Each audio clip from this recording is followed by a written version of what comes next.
Birds in a Nest by Smith Bowles. Chapter 1. Jule's Eggs.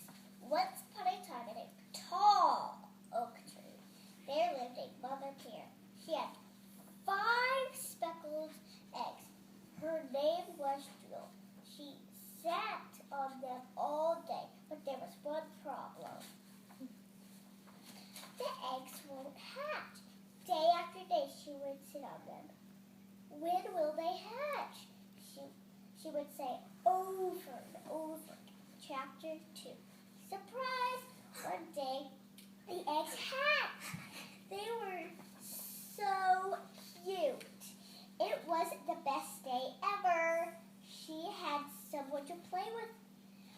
Jule will have to teach them a lot of things before playing. She taught them to fly, eat, sing, and most of all, she taught them to be good babies. Chapter 3, the costume party. It was Halloween. They all dressed up as ladybugs. It was their first Halloween. They went to every house. Then they went to the crazy costume party. Everyone was wearing the costume. Chapter 4, Turkey.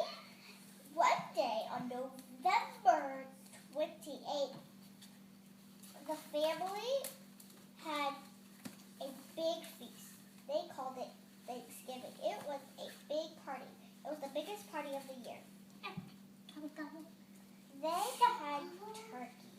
Well, they did not know what it